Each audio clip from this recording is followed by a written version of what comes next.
Here we have Kevin Foley from Newtown Forbes, County Longford.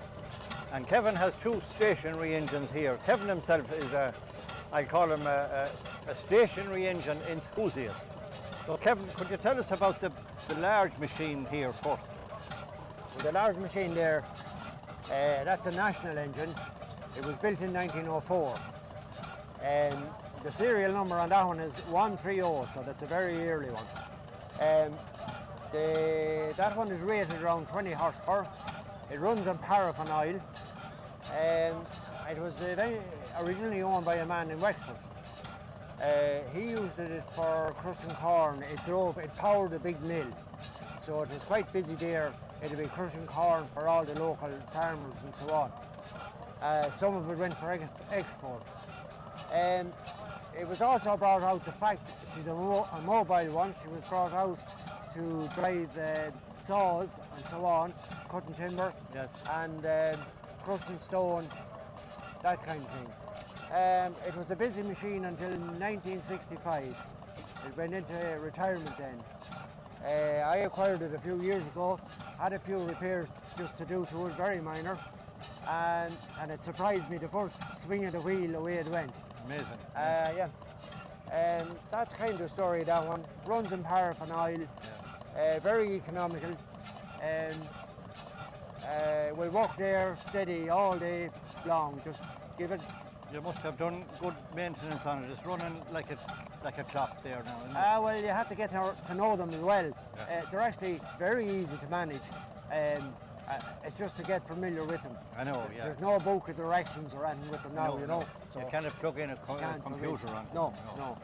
So the other one there is a Bollander, which is of particular interest. That one, well, for Ireland anyway, to make a long story short, on the Grand Canal, the barges were converted from horse to engine in around 1911.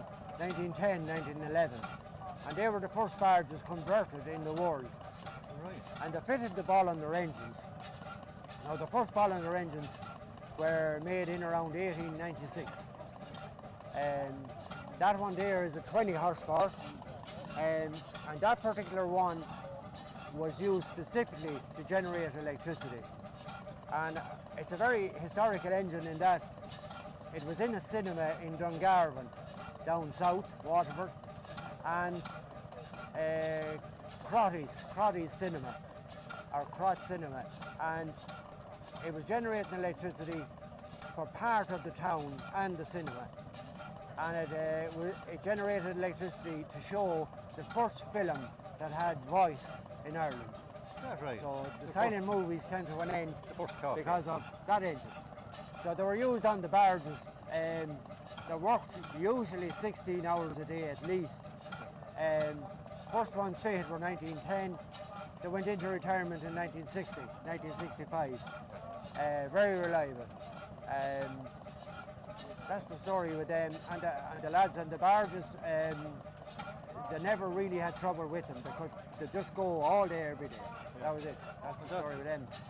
So that's a historical engine. Historical engine, yeah. Now they run on paraffin oil, vegetable oil, crude oil. They're not fussy. But the original ones, a lot of them are run on vegetable oils. So what are we talking about today, 100 years after? Running the machines on vegetable oil. That's right. That's a fact, yeah. Yeah. That's the story. Well, thanks very much, Kevin. No problem. That's very interesting.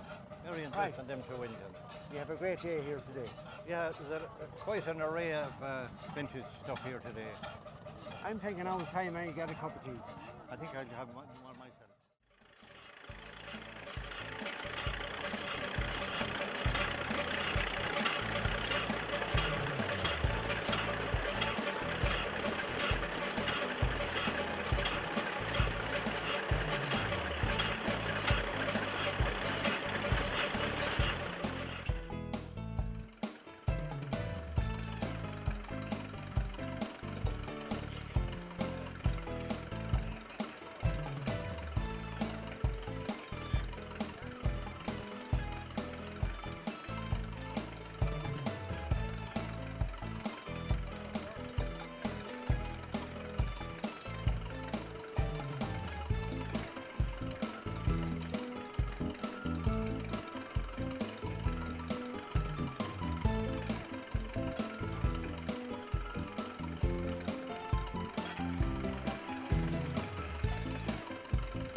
any penny.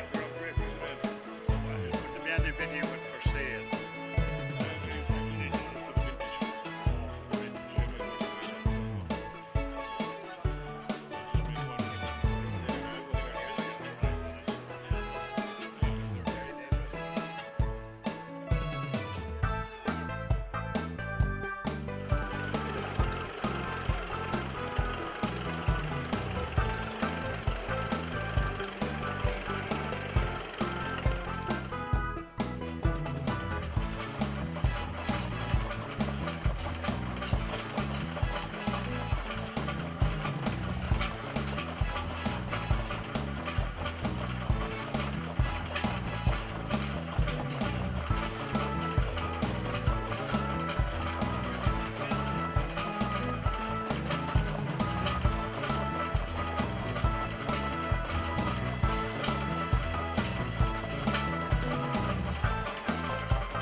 Your name is? Eamon Brennan, Eamon Brennan. Where are you from, Eamon? the Carrow.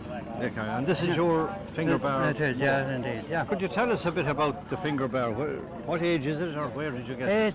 It's 133-year-old now, and it was a pair of relation to me own that bought it new.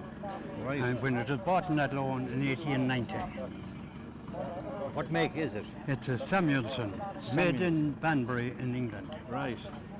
And I suppose you've seen it working. Oh, I had it working only the other evening. I done Yeah. a bit of chopping with it. Oh, Have good behind the cordon. tractor? Yeah, have good cordon all over the country with it. Did you see horses working it? I had a pair of horses pulled it about 7 or 8 years ago in our own area. Is that right? Yeah, we had a field day there one time. And it's still in working order? Well, working perfect. Never had to put anything on it since I got it or anything. Well, thanks for bringing it down to our show here. Well, why not? That's You what never it's know, all we about. might call on you to cut a bit of oats sometime. Yeah, well, any time, but that's, I'd be only too delighted to do it. Thanks, Eamon.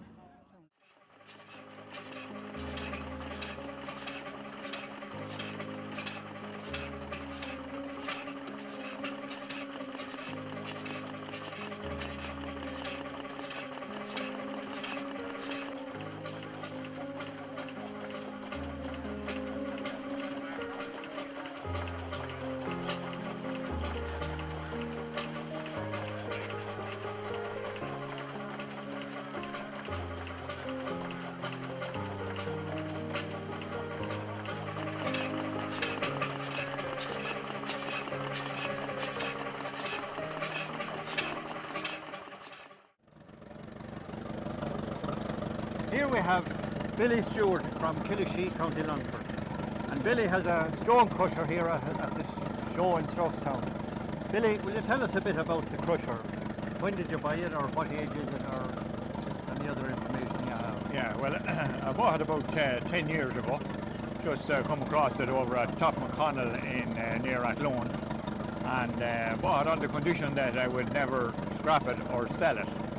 So we have been going to shows now for the last 10 years with it crushing stone on demonstration, and creates a bit of a buzz on it. It does, yeah. Yeah. So you reckon it's 100 years? It's around 100, but we reckon it could be a little bit over the 100, but in around 100. And it was a stone crusher used for road repairs. I was told that it was used for road repairs by the county councils. They'd pull it along on a bogey along the roads, and people that have stone and they crush it and repair the roads before there was tar on the roads. Right. Yeah, maintenance job, yeah. Oh, yeah. So the mobile crusher, supposed to be. So when you purchased that, was it in working order or was Oh no, it was maybe 50 or more years lying idle. The man that bought it off played on it when he was a Gosson and he never seen it working. And it was completely seized up when I got it. Right. And spent sort of weeks off and on trying to get it all freed out. I thought I'd never get it freed out, but it did, yeah, it freed it out. And it just serves a nice purpose, a nice pose at a show. Yeah. And originally there would have been iron wheels. There would have been iron wheels with probably a timber structure under it. Yes. Yeah, a timber structure, bolted down to a timber structure, and then iron wheels under it. Well, you have it mounted now on rubber. On a rubber, it's a digger bogey now that's on at the moment, and it's, I suppose, originally it would have been driven with probably a steam engine until the Fords and tractors then become operational then with a pulley, you see. So. And it can crush up to, we'll say, what thickness of a stone? Oh, up to, like you're talking 11 or 12 inches up the girth. Yeah. Like the stone can sit in the throat of it there, and it looks like it's not going to do anything for a while if it's a big stone, but it's pinching away at it, and then eventually it'll crack and down it'll go. Once it goes down in, it doesn't last too many seconds till it's out. It goes out quick then. Yeah. Well, that's a very interesting machine, and thanks, Billy, for bringing it here today. No problem at all. Delighted to be out with it. Thank you.